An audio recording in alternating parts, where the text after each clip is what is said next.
नमस्कार साथियों, कैसे हो आप लोग। आशा करता हूँ अच्छे होंगे और तैयारी भी कर रहे होंगे साथियों।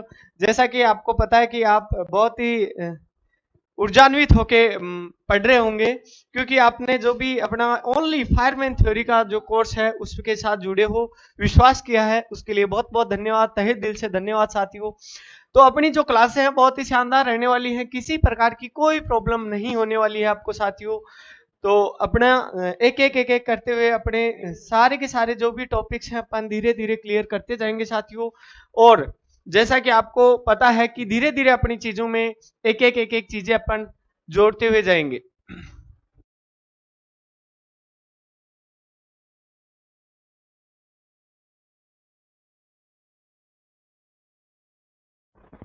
तो आप सभी साथियों का स्वागत है। नरेंद्र, किशन, केशाराम, रामनिवास, संजय, अशोक, सुनील, महेश, लगभग अपने काफी साथी उपस्थित हो चुके हैं।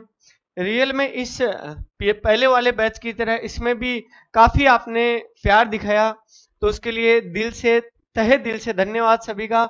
अपन साथियों बहुत ही अच्छे से अपन सारे टॉपिक्स हैं वो क्लियर करने वाले हैं।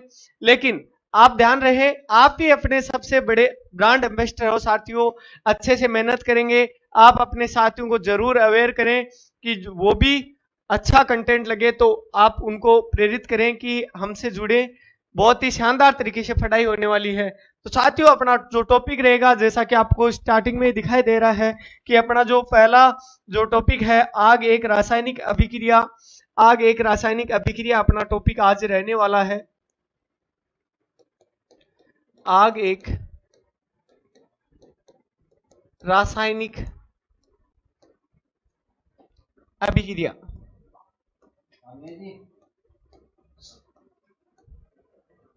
ठीक है, chemistry of fire, chemistry of fire topic रहने वाला है।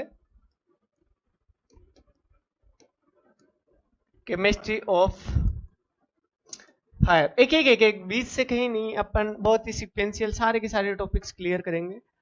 तो केमिस्ट्री ऑफ फायर में अपन देखेंगे साथियों, पहले जो भी छोटे छोटे टॉपिक्स होते हैं उनको अपन क्लियर करते हैं।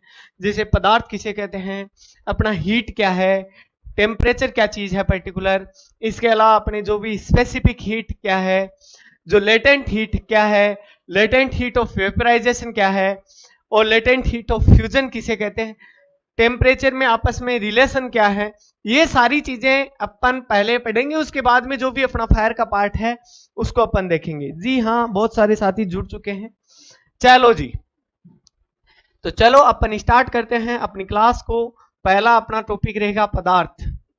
साथियों क्या टॉपिक रहेगा, पदार्थ। पदार्थ किसे कहते हैं, पदार्थ कितनी अवस्थाओं में, मुख्य जो अवस्थाएं हैं वो कितनी होती हैं। साथियों कोई भी इन्वायरमेंट में, इस संसार में कोई भी ऐसी वस्तु जिसमें कोई ना कोई वेट हो, कोई ना कोई क्या हो, स्थान कवर करे, एरिया स्पेस कवर करे इन्वायरमेंट में, वो सारी वस्तुएं क्या हैं, पदार्थ है। जैसे ये पेन है, ये खुद कुछ ना कुछ उसका वेट है, कुछ ना कुछ वह एरिया कवर कर रहा है, तो ये क्या है, पदार्थ है। कंकड़ पत्थर, जो भी लोहा सरिया जो भी है, सारे के सारे क्या है, जो भी आपको दिखाई दे रहा है जिसमें वजन है और स्थान कवर कर रहा है, वो क्या है, पदार्थ है साथियों। पेपर, प्लास्टिक, रबर, सब के सब क्या है, पदार्थ हैं। तो पदार्थ की अपन सिंपल सी डेफिनेशन आराम से समझ सकते हैं। कोई भी ऐसी वस्तु, कोई भी संसार की ऐसी वस्तु, कोई भी ऐसी वस्तु जिसमें जिसमें कुछ भार हो, वायुमंडल में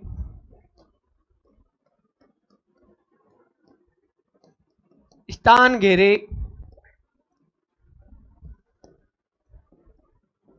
ऐसी सभी वस्तुएं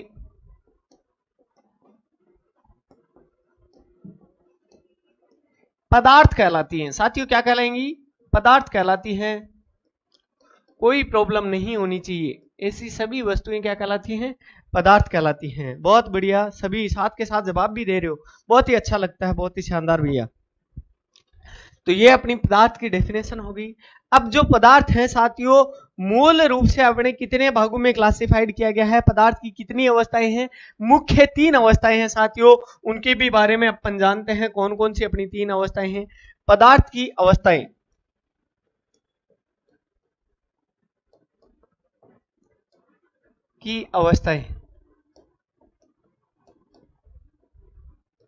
पदार्थ की अवस्थाएं साथियों, पदार्थ की मुख्यतया 3 अवस्थाएं हैं।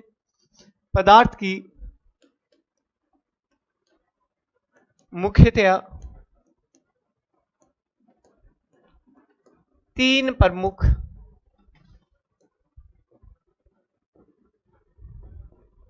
अवस्थाएं हैं। कौन कौन सी अवस्थाएं हैं? ठोस पदार्थ,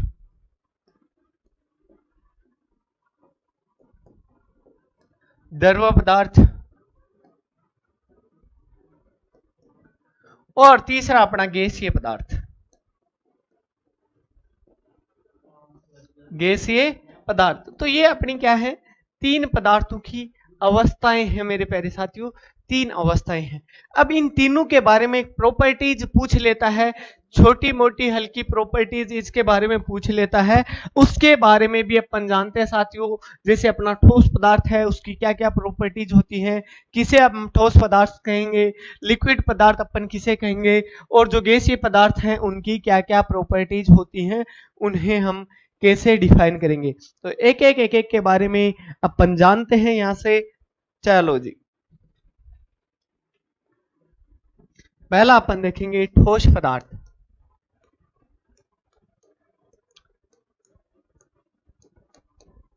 क्या ठोस पदार्थ बह जाते हैं? नहीं, ठोस पदार्थों में जो अणु होते हैं वो काफी सटे होते हैं साथियों। क्या होते हैं? बहुत ही क्लोज होते हैं। जैसे ये ठोस है तो इसमें अणु क्या होंगे? बहुत ही सटे सटे होंगे, बहुत ही पास होंगे, बह नहीं सकते ऐसे पदार्थ।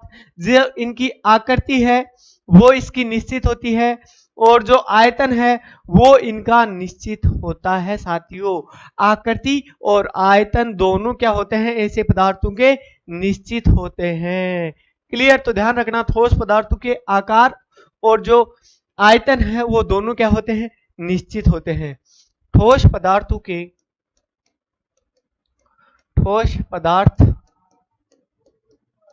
पदार्थों के का आकार व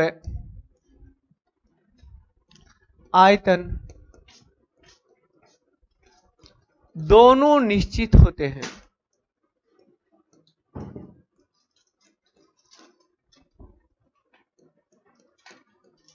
साथियों इनमें अणु काफी क्लोज होते हैं, इनको ज्यादा अपन कंप्रेस नहीं कर सकते, ज्यादा इनको दबा नहीं सकते, ठीक है। तो ज्यादा इनको कंप्रेस करेंगे तो जैसे ये पदार्थ है, इसको ज्यादा कंप्रेस करेंगे तो क्या हो जाएगा? क्रैक हो जाएगा, लेकिन ये दबेगा नहीं, ठीक है। इनमें अणु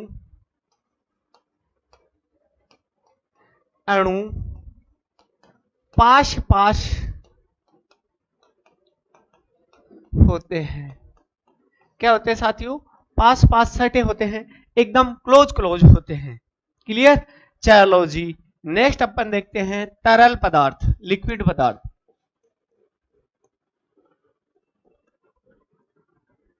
तरल को लिक्विड भी बोल सकते हैं ना, कोई दिक्कत नहीं।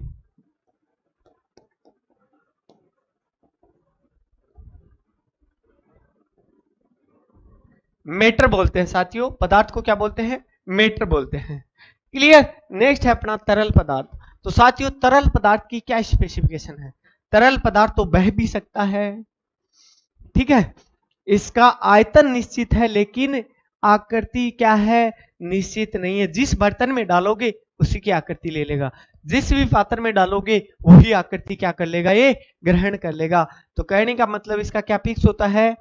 जो इसका आयतन है वो निश्चित है, लेकिन जो भी आकृति है वो निश्चित नहीं है। जिस भी पात्र में डालेंगे उसी की आकृति ये क्या कर लेगा? ग्रहण कर लेगा।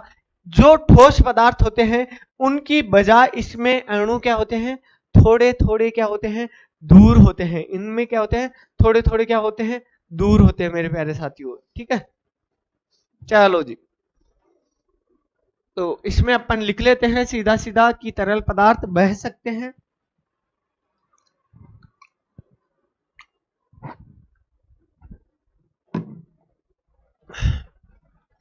तरल पदार्थ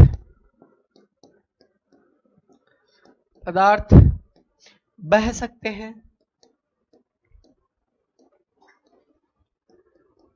ठीक है, बह सकते हैं, ओके जी। और इनका आयतन निश्चित होता है,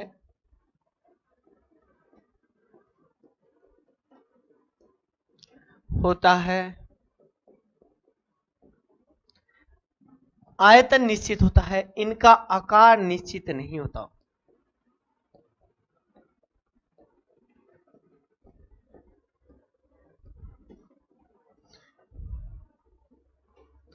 जिस बर्तन में रख देंगे उसी की आकार ले लेता है।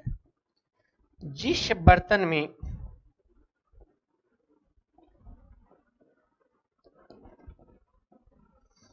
रखते हैं उसी का आकार ले लेता है।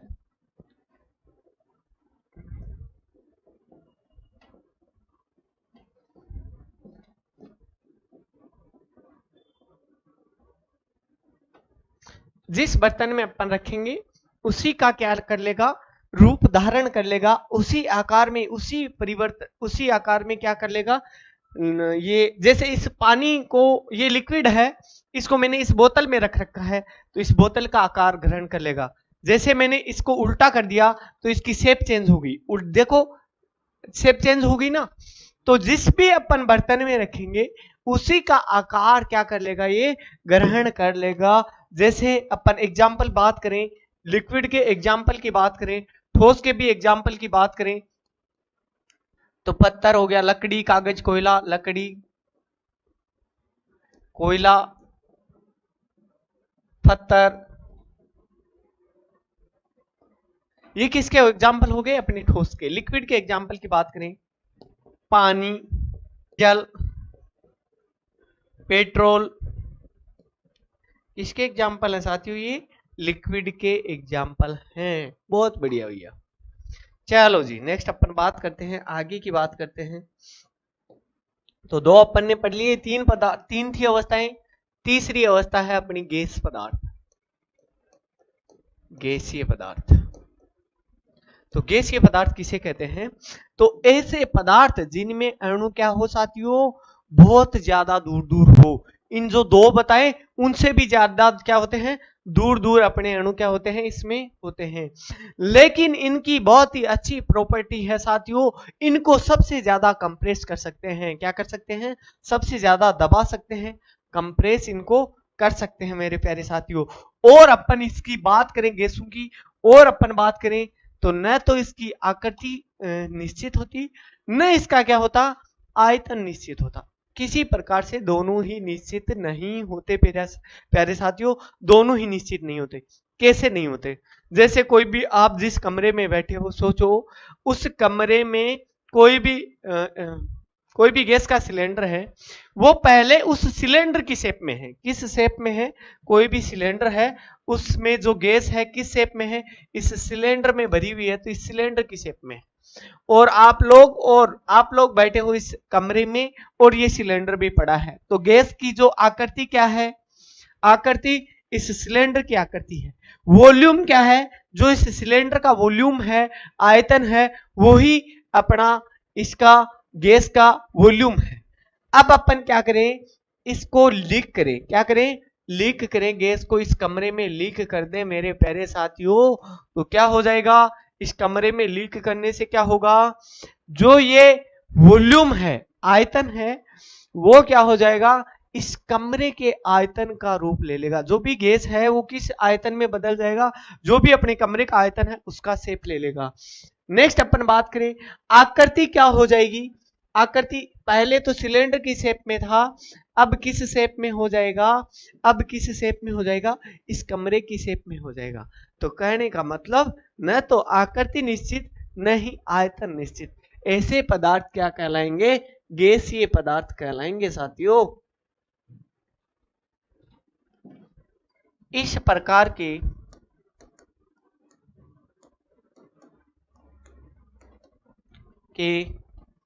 पदार्थों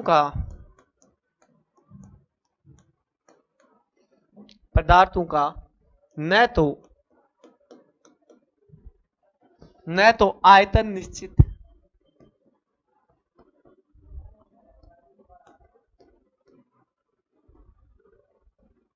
न ही आकृति निश्चित होती, और न ही आकृति निश्चित होती।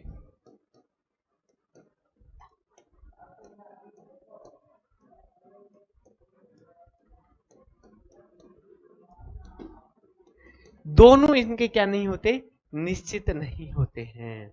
बहुत बढ़िया है। चलो जी, तो इसके एग्जाम्पल की बात करें, एग्जाम्पल की बात करें, इन्हें दबा सकते हैं साथियों, इनको दबाया जा सकता है, इन पदार्थों को सबसे ज्यादा दबा सकते हैं, को दबाया जा सकता है, कंप्रेस किया जा सकता है, सबसे ज्यादा इन्हीं को ही कंप्रेस किया जा सकता है।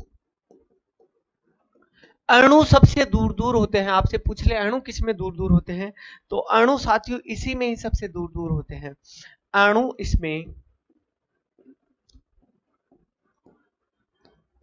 दूर दूर होते हैं, दूर दूर होते हैं तभी तो दबा सकते हैं, दूर दूर होते हैं। एग्जाम्पल की अपन बात करें साथियों, सारी की सारी जो भी गैसें हैं, एलपीजी, सीएनजी, ठीक है, एलपीजी, सीएनजी, ठीक है, नाइट्रोजन,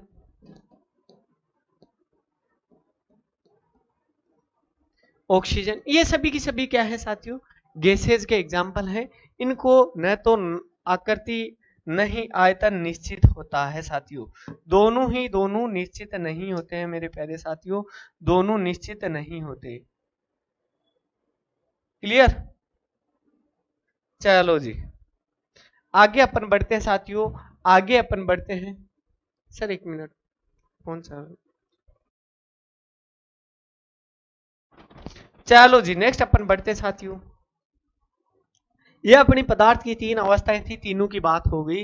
नेक्स्ट अपन देखते हैं साथियों, नेक्स्ट अपन देखते हैं जो भी परमाणु अणु दोनों की जो डेफिनेशन है वो अपन देखते हैं साथियों। अपना जो अणु है स्वतंत्र रूप से अपनी जो भी रासायनिक प्रक्रियाएं हैं उनमें भाग ले सकता है, और जिन छोटे छोटे कणों से मिलकर अणु बनता है, जिन कणों से मिलकर बनता है वो कण क्या कहलाते हैं, परमाणु कहलाते हैं साथियों, परमाणु कहलाते हैं। अणु एंड परमाणु के बारे में भी अपन जानते हैं, अणु व परमाणु, अणु व परमाणु।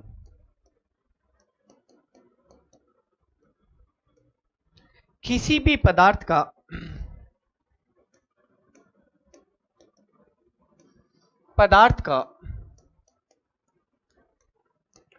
वह छोटा भाग, छोटे से छोटा भाग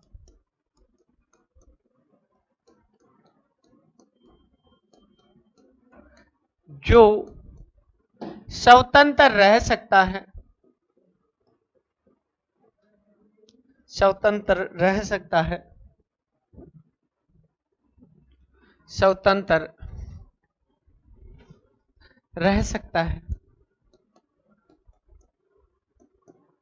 रासायनिक प्रक्रियाओं में भाग ले सकता है,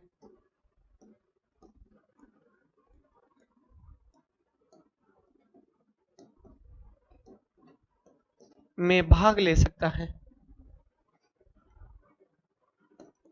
भाग ले सकता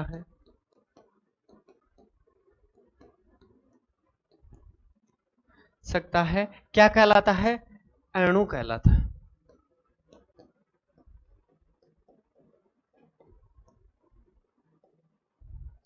ठीक है, पदार्थ अणु से मिलकर बना होता है,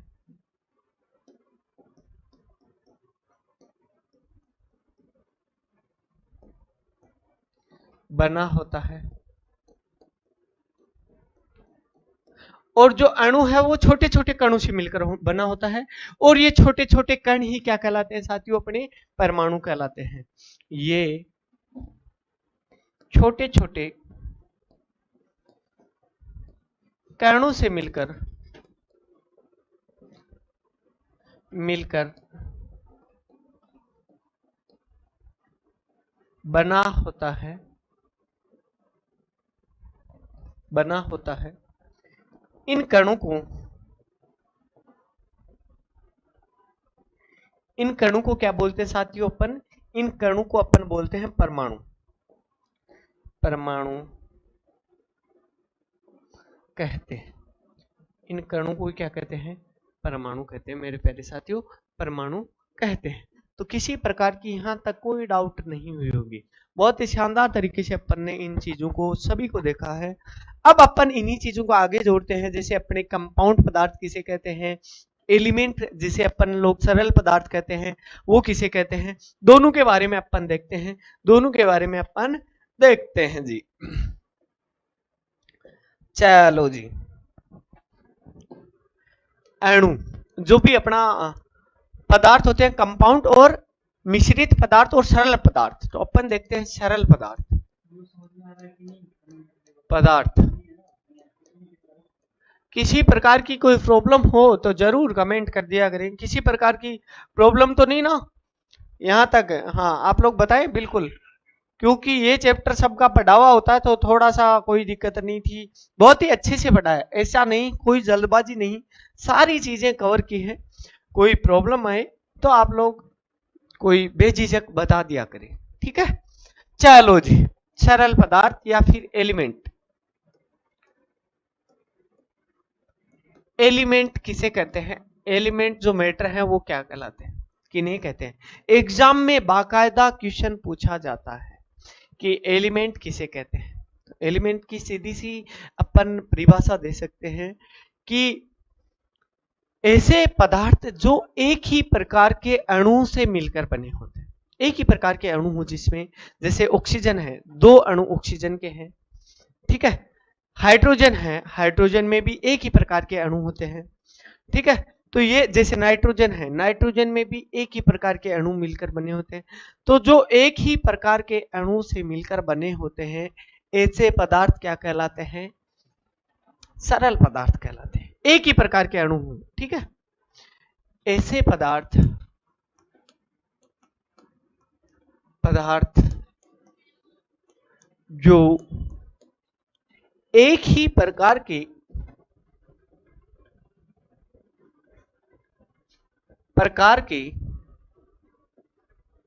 अणु से मिलकर बने होते हैं,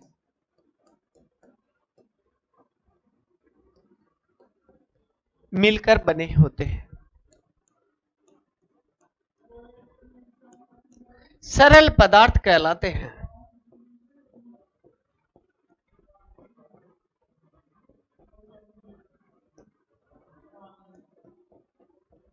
एक ही प्रकार के जो पदार्थ होते हैं उनसे मिलकर बने होते हैं। जैसे ऑक्सीजन है, बहुत ही अच्छा एग्जाम्पल है।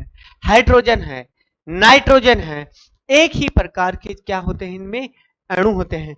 सोना है, सोना भी क्या है, एक ही प्रकार के अणु से मिलकर बना होता है साथियों। चांदी है, ये सब के सब क्या है, किसके एग्जाम्पल हैं? अपने एलिमेंट के एग्जाम्पल हैं। क्लियर? तो बहुत बढ़िया, अभी देखते हैं इनके बारे में। एग्जाम्पल बहुत इंपॉर्टेंट है। Example, oxygen. जी हाँ, सभी को गुड इवनिंग। कुछ लोग अभी उपस्थित हुए हैं तो सभी को हेलो, गुड इवनिंग, ठीक है। Oxygen, nitrogen, oxygen, nitrogen, hydrogen, ये सब के सब क्या है, अपने सरल पदार्थ साथियों। एक ही प्रकार के जो अपने अणु होते हैं उनसे मिलकर बनने वाले पदार्थ क्या कहलाते हैं? अपने सरल पदार्थ कहलाते हैं। तो बहुत ही अच्छे से अपन ने देख लिया इनको, बहुत ही शानदार, बहुत ही बढ़िया भैया। चलो जी, कंपाउंड पदार्थ कौन से देखेंगे अभी? कंपाउंड पदार्थ,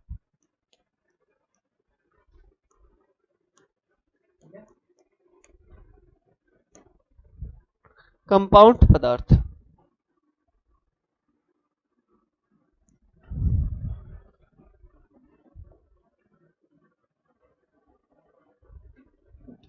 कंपाउंड पदार्थ।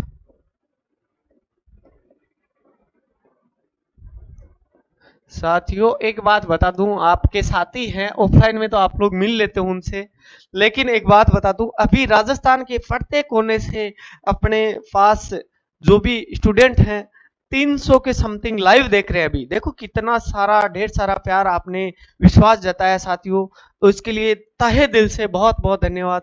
तो आप लोग राजस्थान ऑनलाइन प्लेटफॉर्म के कितने अच्छे एडवांटेजेस हैं, बड़े आराम से आप लोग अपने घर पे बैठे हुए पढ़ाई कर रहे हैं, और 300 बंदे एक साथ आप लोग एक ही प्लेटफॉर्म से पढ़ाई कर रहे हैं। बहुत ही अच्छा लगता है साथियों ऐसे आप लोगों से। मेरे को भी, मैं भी क्लास को बहुत ही अच्छे से एंजॉय कर पाता हूं। बहुत बढ़िया, ठीक है, बहुत शानदार भैया। कंपाउंड पदार्थ, अच्छा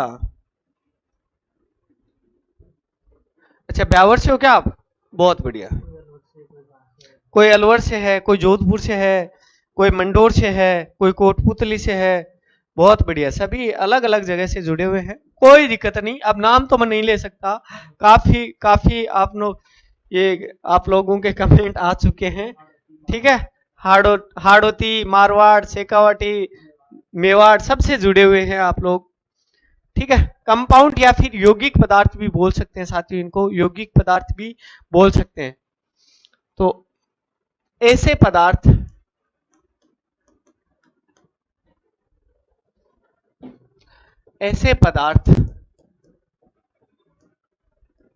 जो अलग अलग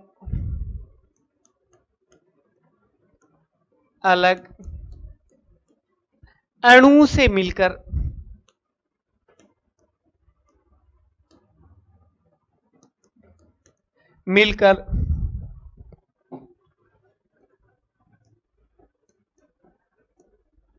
इसको कंपाउंड पदार्थ को और क्या कह सकते हैं? मिश्रित पदार्थ भी बोल सकते हैं।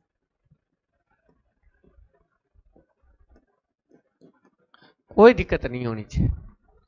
अलग अलग अणु से मिलकर बने होते हैं, यानी अलग अलग अणु होंगे। हाइड्रोजन का हो गया, ऑक्सीजन का हो गया, अच्छा बहुत बढ़िया। हाइड्रोजन, अलग अलग अणु मिलकर एक पदार्थ पर्टिकुलर बनाते हैं, वही क्या कहलाता है? वही कंपाउंड पदार्थ कहलाता है। अब मनीष जी बोल रहे हैं अच्छा पढ़ाते हो जी, हाँ तभी तो विश्वास पे अपना चैनल है वो खरा उतर रहा है साथियों सभी के। तो ऐसे पदार्थ क्या कहलाते हैं? ऐसे पदार्थ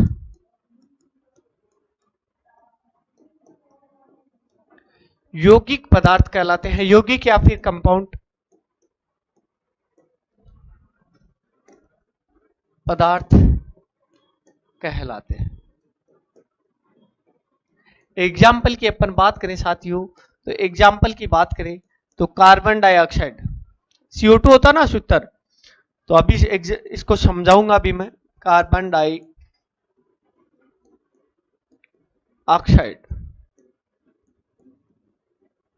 तो इसका अपना सूत्र होता है CO2। तो इसमें कार्बन के कितने अणु? 2 अणु। ऑक्सीजन के कितने अणु? कार्बन का 1 अणु, ऑक्सीजन के कितने अणु? 2 अणु। दोनों मिलकर एक पदार्थ को बना दिया, किसको? कार्बन डाइऑक्साइड को। तो ये एक पदार्थ है। क्या क्या मिले? अलग अलग अणु मिले, अलग अलग मिले, कार्बन के अलग हैं, ऑक्सीजन के अलग हैं, एक ही प्रकार के नहीं है। जैसे अपन उधर वाले में बात करें तो ऑक्सीजन में क्या था? O2, ठीक है। तो O2 मतलब ऑक्सीजन के ही 2 अणु हैं, ऑक्सीजन के ही 2 अणु हैं, एक ही पदार्थ के 2 अणु हैं, ठीक है। तो यहां पर अपन देखें कार्बन डाइऑक्साइड यानी कार्बन के अलग, ऑक्सीजन के अलग, 2 अलग अलग पदार्थों के अणु हैं साथियों, 2 अलग अलग अणु हैं। 2 अलग अलग अणु मिलकर क्या बना रहे हैं? एक पदार्थ मिला रहे हैं। बहुत बढ़िया, यौगिक बोल सकते हैं, बहुत बढ़िया। चलो जी नेक्स्ट अपन देखते हैं कार्बन मोनोऑक्साइड।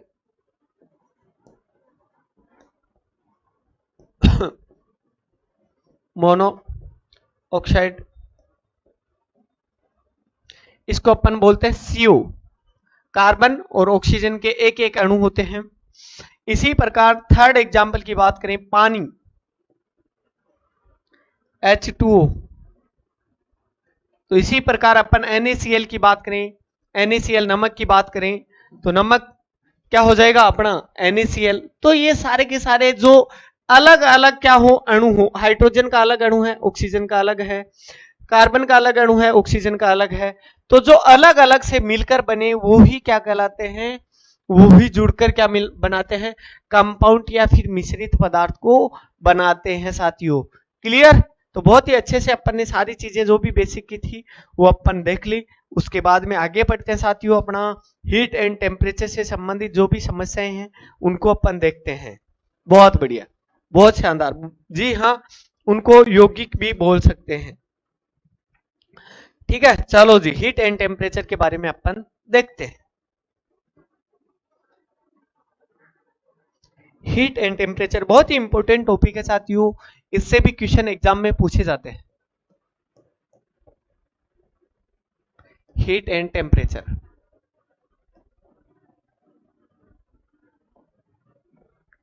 उष्मा व ताप,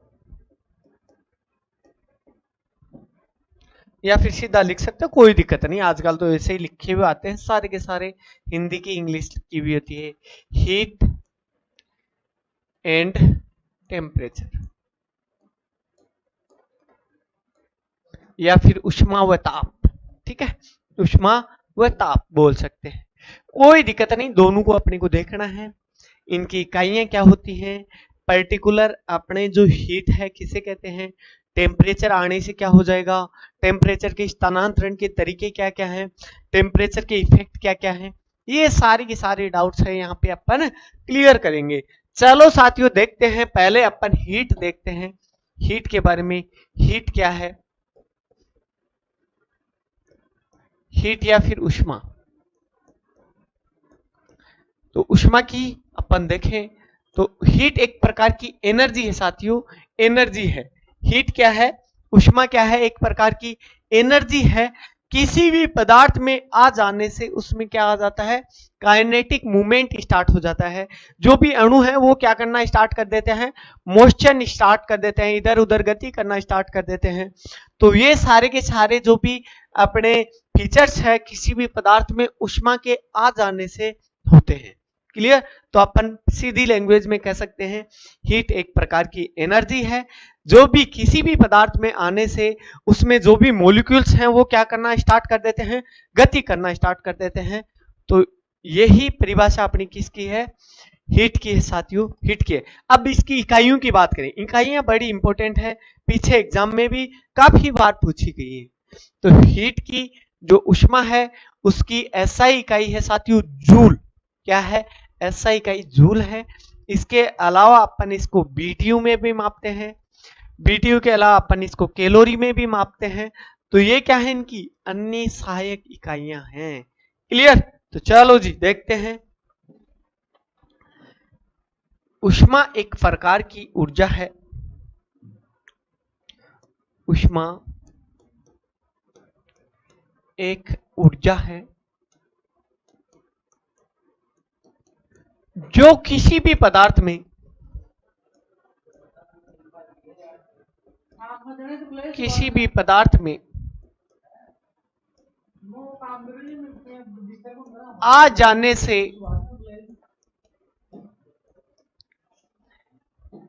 पदार्थ में आ जाने से उसके उसके अणु में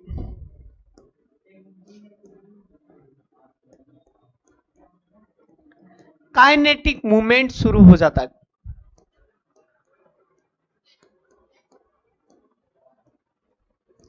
मूवमेंट जो हाफ ऑफ एम स्क्वायर अपना जिसका सूत्र होता है ना, काइनेटिक मूवमेंट शुरू हो जाता है, हो जाता है, जिसके आने से क्या होंगे, जो भी मॉलिक्यूल्स हैं वो काइनेटिक जो रेंडमली मोशन है वो करना स्टार्ट कर देंगे। तो अपन क्या कहेंगे, भैया उष्मा है, वह उष्मा के कारण ही ऐसा हो पाता है, किसी भी पदार्थ में आने से ऐसा हो पाता है। अपन देखें इसकी इकाइयों की बात करें साथियों, इकाइयां क्या होती हैं, बहुत इंपॉर्टेंट है। उष्मा की एसआई इकाई जूल होती है,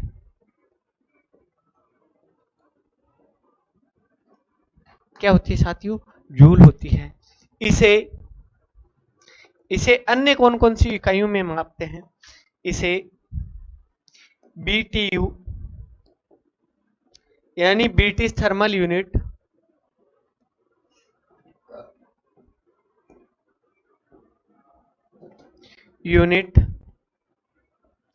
और कैलोरी में भी मापा जाता है, यूनिट व कैलोरी में भी मापते हैं। इन दोनों में तीनों में अपन क्या कर सकते हैं, ऊष्मा को माप सकते हैं। इनमें इंटर रिलेशन भी देखेंगे, जैसे अपना जूल और कैलोरी में क्या रिलेशन है, ठीक है, इनमें सब में अपन रिलेशन देखेंगे साथियों। बहुत बढ़िया, बहुत बढ़िया, बहुत ही शानदार, बहुत ही शानदार भैया, बहुत ही गजब। तो किसी प्रकार की कोई आपको डाउट नहीं होनी चाहिए।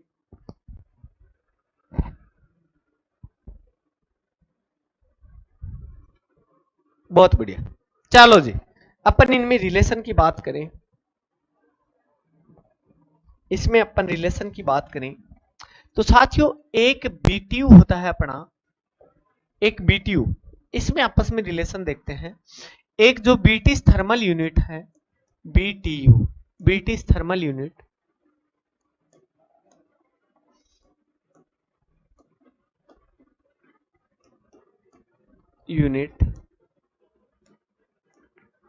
उसमें अपने 252 कैलोरी होते हैं, 252 कैलोरी, 252 क्या होते हैं साथियों, कैलोरी होते हैं। बहुत ही बढ़िया। एक कैलोरी में जूल कितने होते हैं वो अभी बात करेंगे, वो अभी बात करेंगे। एक कैलोरी में, एक कैलोरी बराबर 4.18 जूल, कितने होते हैं, 4.18 जूल होते हैं साथियों। अपन देखें कि जो भी एक अपना BTU है, एक अपना BTU है ब्रिटिश थर्मल यूनिट, उसमें कितने जूल होते हैं साथियों, कितने जूल होते हैं, तो 1055 जूल होते हैं। एक BTU में कितने जूल होते हैं, 1055 जूल होते हैं। ये काफी जगह बुक में गलत लिखा हुआ होता है, 1.055 ऐसे कुछ लिखा हुआ होता है, तो उनको जरूर करेक्ट कर ले साथियों। 1055 क्या होते हैं अपने, जूल होते हैं। क्लियर, तो ये रिलेशन भी आपको ध्यान रखना। एक BTU में काफी बार पूछे जाते हैं, एक BTU में अपने कैलोरी कितने होते हैं, 252, एक कैलोरी में जूल कितने होते हैं, 4.18 जूल, ठीक है। इसी प्रकार एक BTU में अपने जो जूल हैं वो कितने होते हैं, 1055 जूल होते हैं। तो ये सारे के सारे जो रिलेशन है साथियों वो आपको ध्यान होने चाहिए। क्लियर। अब कैलोरी किसे कहते हैं, ब्रिटिश थर्मल यूनिट किसे कहते हैं, उनके बारे में भी अपन देखेंगे, विस्तार से देखेंगे। जैसे अपन कैलोरी किसे कहें, ब्रिटिश थर्मल यूनिट किसे कहें, उनके बारे में भी अपन देखेंगे। चलो जी, तो अपन बात करते हैं कैलोरी किसे कहते हैं, कैलोरी किसे कहते हैं। तो साथियों कैलोरी अपनी ऊष्मा की एक इकाई है, कोई दिक्कत नहीं है, ऊष्मा की एक क्या है, इकाई है। तो चलो अभी देखते हैं कैलोरी ऊष्मा की इकाई है, कितना क्या होता है, कितनी हीट इसमें आती है। तो साथियों अपन देखें तो तापमान की वह मात्रा जो 1 ग्राम पानी का तापमान 1 डिग्री सेंटीग्रेड तक बढ़ा दे, ऊष्मा की यह मात्रा क्या कहलाती है, 1 कैलोरी कहलाती है। डायरेक्ट एग्जाम में क्वेश्चन पूछा गया है कि तापमान की वह मात्रा क्या कहलाएगी जो 1 डिग्री तापमान, 1 ग्राम पानी का तापमान 1 डिग्री सेंटीग्रेड तक बढ़ा दे, तापमान की वह जो ऊष्मा की वह मात्रा क्या कहलाती है, 1 कैलोरी कहलाती है। तो अभी देखते हैं, अभी देखते हैं साथियों तापमान की जो ऊष्मा है, ऊष्मा की वह मात्रा, ऊष्मा की वह मात्रा जो 1 ग्राम पानी का तापमान, पानी का तापमान 1 डिग्री सेंटीग्रेड तक बढ़ा दे ऊष्मा की यह मात्रा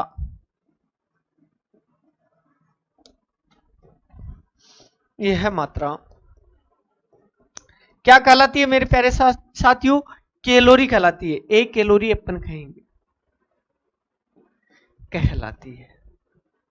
तो ऊष्मा की मात्रा जो 1 ग्राम पानी का तापमान 1 डिग्री सेंटीग्रेड तक बढ़ा दे।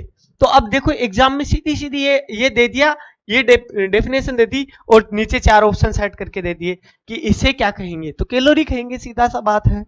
ठीक है, कैलोरी अपन कहेंगे। चलो जी आगे अपन देखते हैं ब्रिटिश थर्मल यूनिट किसे कहते हैं साथियों? बीटीयू जिसे अपन बोलते हैं, ब्रिटिश थर्मल यूनिट किसे कहते हैं? British thermal unit. बहुत ही अच्छा जवाब दे रहे हो आप लोग, साथ के साथ बहुत ही सही में बहुत ही अच्छा एंजॉय करके मैं पढ़ा रहा हूं आपको, बहुत ही अच्छा लग रहा है भाई भैया, बहुत ही शानदार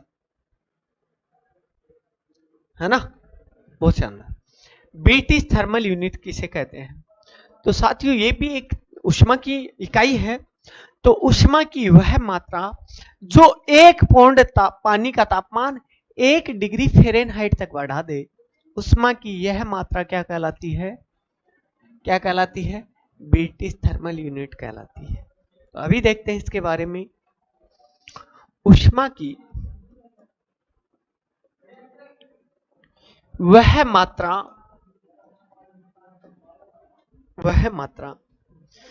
जो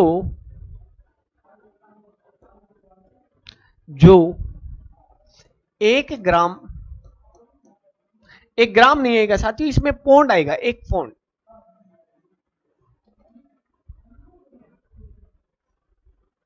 एक पौंड पानी का तापमान, पौंड वजन है साथियों,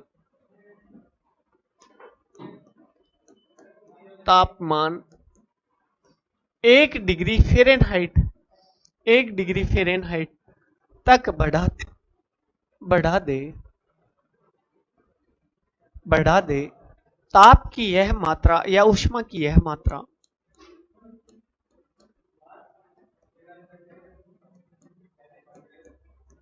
क्या कहलाती है? ब्रिटिश थर्मल यूनिट कहलाती है। बहुत बढ़िया भैया।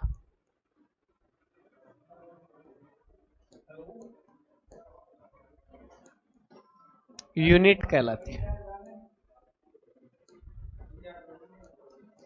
तो कोई प्रॉब्लम नहीं हुई होगी आपको समझने में, बड़े आराम से इत्मीनान से पढ़ रहे हैं, कोई दिक्कत नहीं जी, बहुत ही बढ़िया, बहुत ही शानदार। चलो तो ये अपना था हीट से संबंधित जो भी आपके रिलेशंस थे वो अपन ने जान लिए साथियों। उसके बारे में उसके बाद में अपन बात करेंगे जो भी टेम्परेचर है उससे संबंधित बात करेंगे।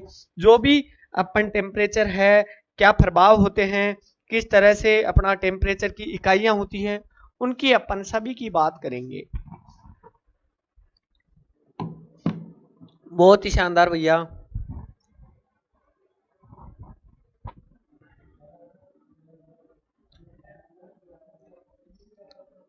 तापमान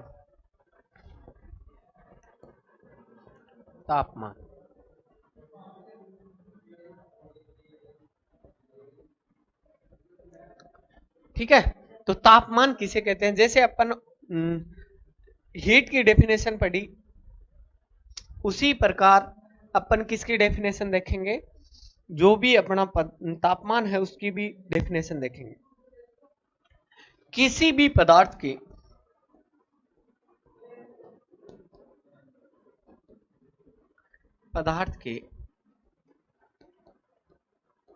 मूवमेंट को तापमान कहते हैं।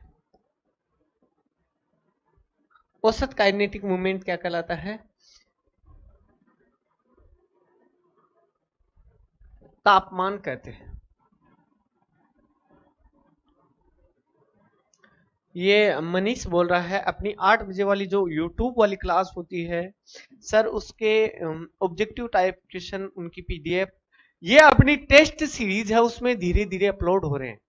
टेस्ट सीरीज है ना, जो आपको फ्री ऑफ कॉस्ट अवेलेबल करवाई गई है उसमें आपको मिल रहे हैं साथ।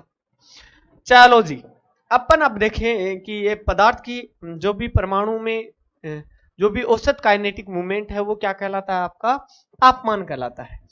चलो जी, किसी भी जो भी पदार्थ है उसके तापमान के स्तर को बताने के लिए भी अपन किसको काम में लेते हैं, ताप के स्तर को बताने के लिए टेम्परेचर जो मीटर होते हैं, ताप का स्तर बताता है। तापमान क्या बताता है, किसी भी वस्तु का ताप का स्तर बताता है। यह किसी भी वस्तु के, यह किसी पदार्थ के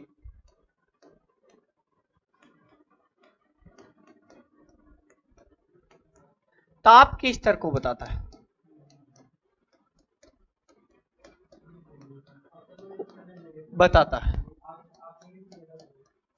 ताप के स्तर को कौन बताता है, टेम्परेचर बताता है साथियों, कि गर्म है या ठंडा है, कोई भी पदार्थ गर्म है या ठंडा है। तो अपन किससे पता कर सकते हैं, टेम्परेचर को देख के बता सकते हैं कि भैया इसका टेम्परेचर ज्यादा है तो ये ज्यादा गर्म है, कोई कम गर्म है तो उसके बारे में कह सकते हैं कि ये भैया कम गर्म है। अब अपन देखें कि इसकी इकाइयां क्या होती है, टेम्परेचर की ताप की इकाइयां क्या होती है। ताप की इकाइयां कोई बताए, देखें बहुत ही बढ़िया से टाइप करके आप लोग कमेंट बॉक्स में जरूर पिन करें। बहुत बढ़िया,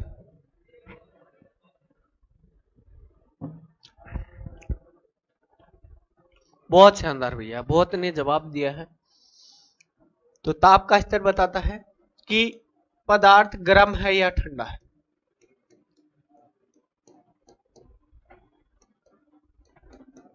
अथवा ठंडा,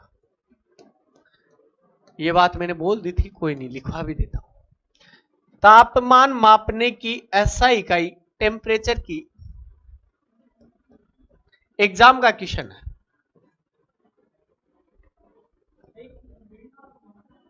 कि एसआई इकाई केल्विन है। क्या साथियों, कौन सी है तापमान की एसआई इकाई, केल्विन है। बहुत बढ़िया। अभी उष्मा की एसआई इकाई, जो भी उष्मा एनर्जी होती है, उष्मा ऊर्जा, उसकी इकाइयां जूल होती है। ताप की इकाई पूछ रहा है साथियों, ताप की अन्य इकाइयां क्या होती हैं। ताप को तापमान को किस किस में मापते हैं, डिग्री सेंटीग्रेड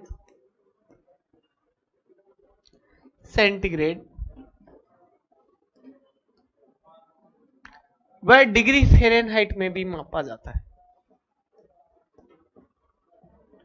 फ़ारेनहाइट में भी मापा जाता है।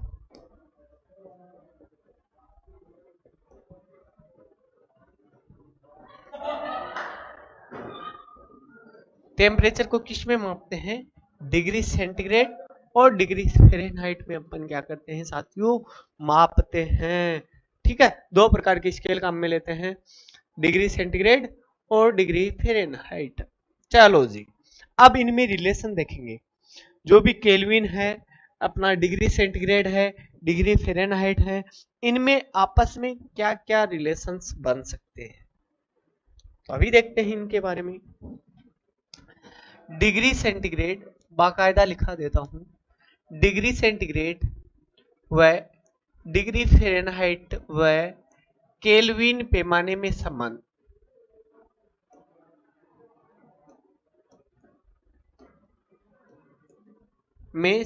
Inter relation between degree centigrade, degree Fahrenheit और केल्विन, संबंध। क्या रिलेशन बनता है साथियों इन तीनों पैमानों में, तो साथियों सिंपल सा एक फॉर्मूला है अपना, सिंपल सा फॉर्मूला है C/5 इक्वल टू F-32। साथियों एक र्यूमर एक और इकाई होती है, उसको अपन काम में नहीं लेते। F-32/9 equal to K-273/5 equal to R/4। R क्या है साथियों, र्यूमर। ये भी अपनी ताप की इकाई है। ठीक है, इसको र्यूमर में भी मापते हैं। तो इस ये जो अपना फॉर्मूला है बड़ा ही इंपॉर्टेंट रहने वाला है। इससे अपन सारे के सारे जो रिलेशन है वो अपन निकाल सकते हैं साथियों। सारे के सारे जो भी रिलेशन है वो अपन निकाल सकते हैं।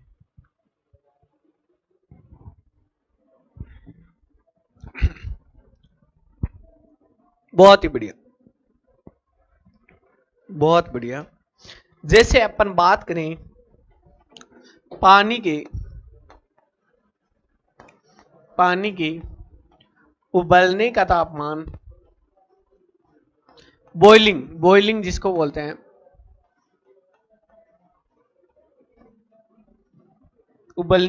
बॉइलिंग का तापमान। तो पानी के उबलने के तापमान में अपन बात करें तो 100 डिग्री सेंटीग्रेड पे अपना पानी है वो उबल जाता है। इसी प्रकार अपन देखें कि पानी के जमने का तापमान,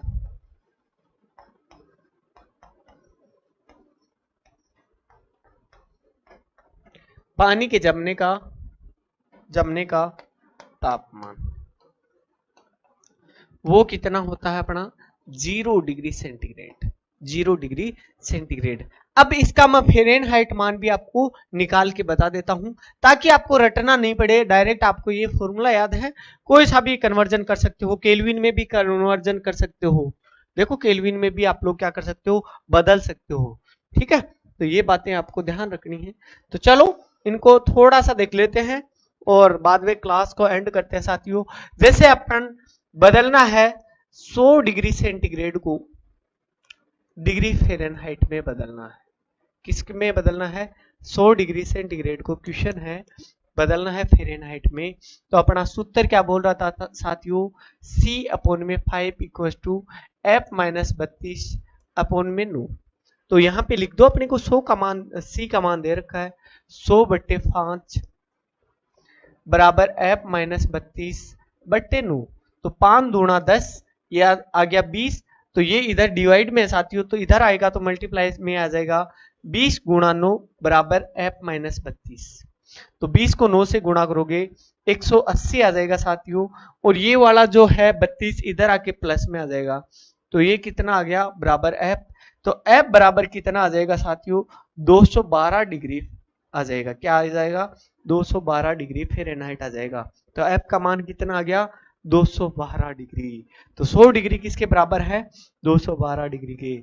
इसी प्रकार 0 डिग्री सेंटीग्रेड को अपन फ़ारेनहाइट में बदले तो ये कितना आएगा साथियों, C/5 बराबर F-32/9। तो सीधा अपन 0 लिख सकते हैं साथियों, यहाँ पे क्या लिख सकते हैं, 0 लिख सकते हैं। तो ये आ गया 0/5 बराबर F-32/9। साथियों किसी भी ऊपर 0 हो और नीचे अपन किसी भी संख्या का भाग दें तो वो संख्या आती है 0। क्या आती है, 0। ये इधर 9 है वो गुणा में आ जाएगा साथियों, 9 इधर आ जाएगा। तो 0 से मल्टीप्लाई होके क्या हो जाएगा, ये टर्म पूरी की पूरी 0 हो जाएगी, इक्वल टू F-32। तो ये इधर तो 0 हो गया, इसको पक्षांतरण इधर करेंगे तो कितना आ जाएगा, इधर ये माइनस का है इधर प्लस का हो जाएगा, बराबर 32F। तो 0 डिग्री सेंटीग्रेड किसके बराबर हो जाएगा, 32 डिग्री फ़ारेनहाइट के बराबर हो जाएगा मेरे प्यारे साथियों। क्लियर। तो कोई किसी प्रकार का आपका डाउट हो तो कमेंट बॉक्स में जरूर करें, उसके बारे में अपन डिस्कस करते हैं। और आज की क्लास बहुत ही शानदार धुआंधार रही साथियों, जैसा कि आपको भी पता है ऐसी की ऐसी सारी क्लासें रहने वाली हैं। बहुत ही मजा आने वाला है साथियों पढ़ाई में, और मेरे को पढ़ाने में भी बहुत मजा आने वाला है, आपको पढ़ने में मजा आने वाला है। लेकिन आपसे एक निवेदन है, आप अपने साथियों को जरूर बताएं साथियों, अपनी पूरी टीम बहुत ही अथक प्रयासरत है आपकी सिलेक्शन के लिए। बस जिद एक है वहां पे, जिद और जुनून एक ही है, बस आपका सिलेक्शन हो साथियों, सिलेक्शन हो। तो आप लोग अवेयर जरूर करें साथियों के साथ।